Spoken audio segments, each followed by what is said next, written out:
नमस्कार. सहज आणि सोपे शिक्षण या यूट्यूब चॅनलवर माझ्या सर्व बालगोपालांचं खूप खूप स्वागत आहे.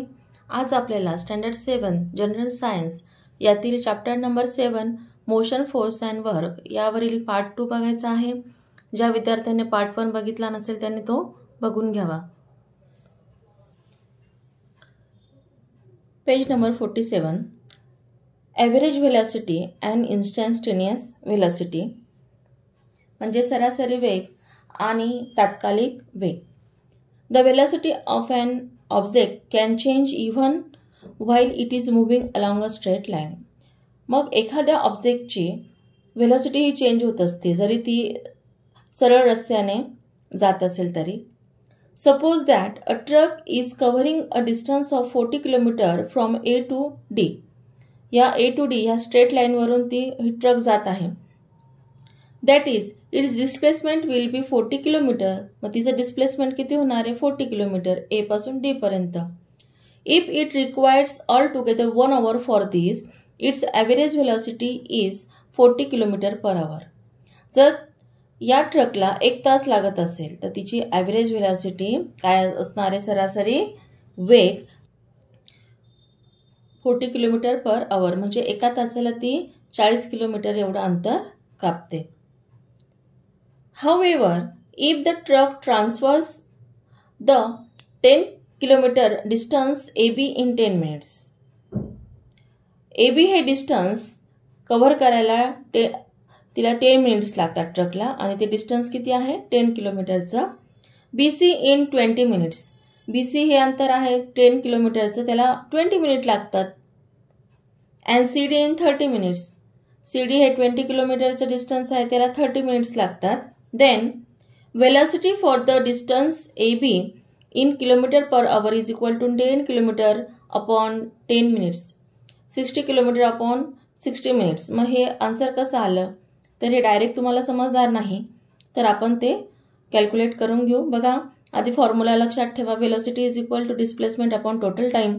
मागील भागात आपण हे सूत्र बघितलं होतं. 1 hour is equal to 60 minutes. Velocity is equal to displacement upon total time. Velocity for the distance AB in kilometer per hour. मग AB हे डिस्टन्स किती आहे? 10 किलोमीटर. त्याच्यासाठी लागत आहे तिला ट्रकला 10 मिनिट्स. मग आता आपल्याला काय करायचे? मिनिट्सचे आवर करून घ्यायचे आहे. मग आवर करण्यासाठी आपल्याला काय करावं लागेल की 60 मिनिट्स करावे लागतील या ठिकाणी. मग वर खाली आपल्याला न्यूमरेटर आणि डिनॉमिनेटर प्लेसला 6 ने मल्टिप्लाय करावं लागेल. 10 6 जा 60, 10 6 जा 60. या पद्धतीने इथं 60 किलोमीटर, इथं 60 मिनिट्स. मग 60 मिनिट्स म्हणजेच काय झालं? 1 hour. इथं 1 hourला 60 किलोमीटर पर आवर. या पद्धतीने आपल्याला हे आन्सर मिळालं आहे. बघा, या ठिकाणी तेच आलेलं आहे. त्याने BC हे डिस्टन्स आहे 10 किलोमीटर. ती ट्रक 20 मिनिट्समध्ये कव्हर करते. मग आता 20 मिनिट्स आपल्याला 60 मिनिट्स करायचे आहे. न्यूमरेटर आणि डिनॉमिनेटर प्लेसला 3 ने मल्टिप्लाय करू.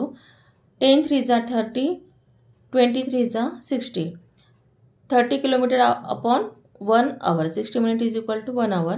30 kilometre per hour. CD is equal to, मग आता या ठिकाणी तुम्ही हे पूर्ण सेंटेन्स लिहून घ्या.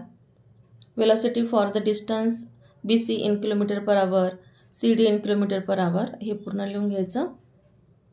मग CD हे अंतर आहे 20 किलोमीटर, त्यासाठी 30 मिनिट्स लागतात.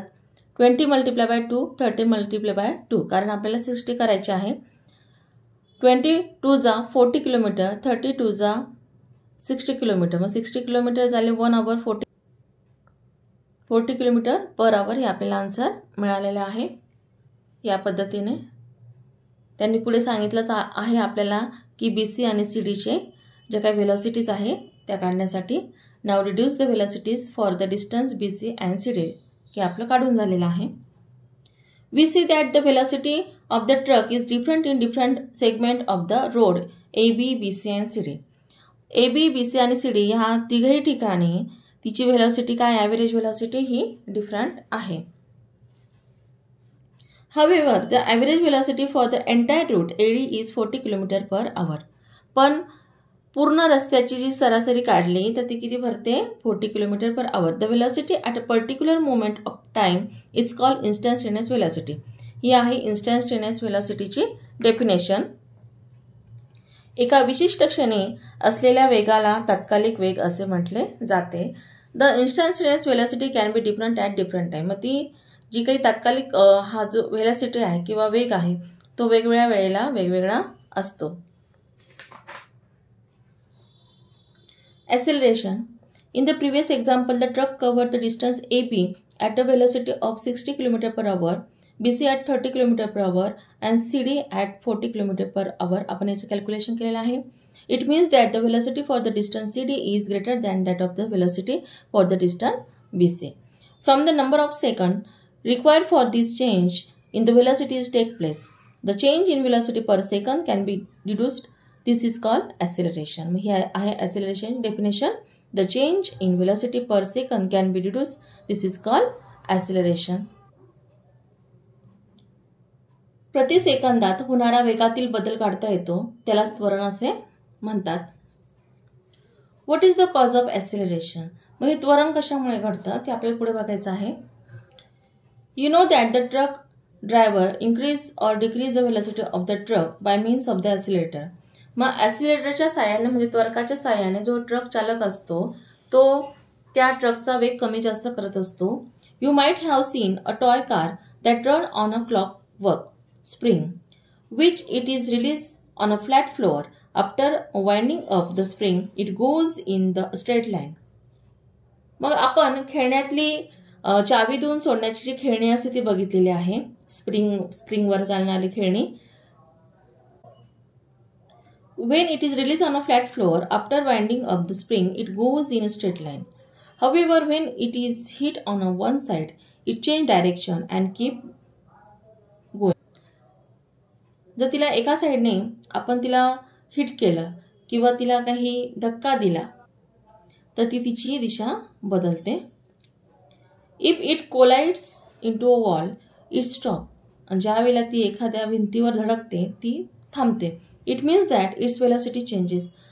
How did this change take place? मग हा चेंज कसा घडतो? It happened because the car comes into contact with something external to it. मग हे कशामुळे होतं की ती कार काहीतरी बाहेरील कशाशी तरी तिचा संपर्क येतो. On a football ground, how does the direction of a ball moving in a straight line change?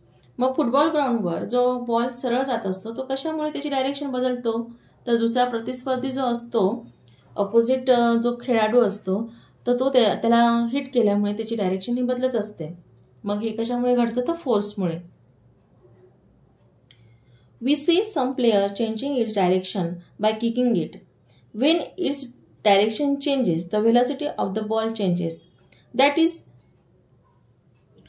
to say an acceleration take place. बघा मग acceleration केव्हा घडतं when its direction. मग डायरेक्शन म्हणजे काय एखाद्या ऑब्जेक्टची changes the velocity of the ball changes. That is to say an acceleration take place. The interaction that bring about the acceleration is called force. दिशा बदलल्यामुळे चेंडूचा वेग बदलतो म्हणजेच त्यामध्ये काय घडतं त्वरण. आणि हे त्वरण घडणारी जी काही आंतरक्रिया म्हणजे इंटरॅक्शन आहे तिलाच काय म्हटलं जातं force. Force act on a body.